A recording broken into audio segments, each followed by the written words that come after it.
Thiago Tavares, do you guys remember him? So Thiago was a training partner of mine. Fabiano Scherner had a close relationship with Thiago, and Thiago came out. And this is back in the old Quest days. So I've got all these good memories, and Thiago hung around Oregon for a while, and he was very helpful. I mean, this is one of the most talented jiu-jitsu practitioners that we ever had in the state of Oregon. It was a big deal when he was out here. At any rate, he had a run in the UFC. Did a great job. He got like 7 bonuses or something. This guy had a great run.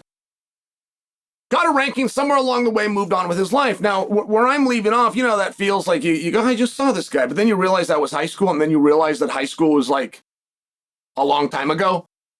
That's how I kind of was with Thiago. I lost track with Thiago around that 2011, somewhere right in that 2011 area.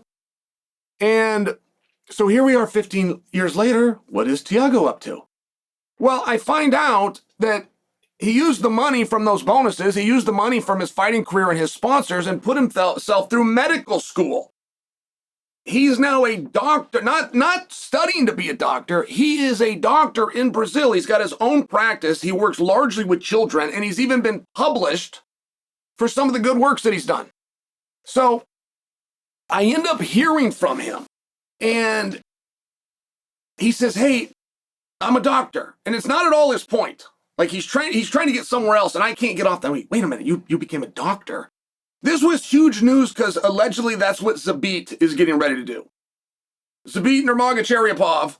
Do you know how hard it was for me to learn how to say Zabit Nurmagomedov, and then the turkey goes and leaves the sport? But allegedly he's going to be a doctor, and I was never clear, and I asked 2 different people, and I got 2 different answers. Does that mean a PhD? Which isn't a doctor. Does that mean a PhD, or does that mean actually somebody that can practice medicine? One person told me a PhD, and another person told me to practice medicine. Either way, very cool. Very big accomplishment. Not to mention, you know, Cole Conrad had done this. You guys may or may not know that name, but he's one of the more dangerous people to ever fight whose names that you wouldn't know. He never lost. He won 2 tournaments back in Bjorn Rebney, but Bjorn Rebney's days of Bellator. He used that money to go to law school. He goes to law school. He actually ends up getting picked up by a major company and goes and becomes like a VP over there and leaves law school, but life is going great for him. The exact plan that he tried to use MMA for, he did it, but you don't hear these stories very often. So Thiago's telling me, hey, I would like to be a or I'd like to be a doctor for the UFC. Wants to be a fight doctor.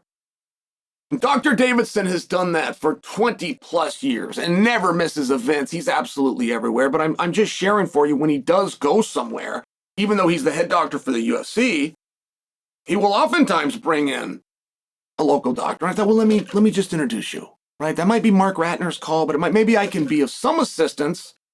And so he put something in with the UFC. But the UFC's got a piece, and it's called, like, Where Are They Now? Or Fighters Beyond the Cage. They've got something, and I think that people might find that interesting. A lot of times when you hear these, it's a sad story, right? Dark side of the cage, dark side of the ring. It's one of these things, but every now and then you have a great story that should be celebrated. I just wanted to bring this to your guys' attention. I don't want any more than that. I wanted to give Dr. Thiago a shout out. And I thought that maybe you would join me in the comment section in congratulating him.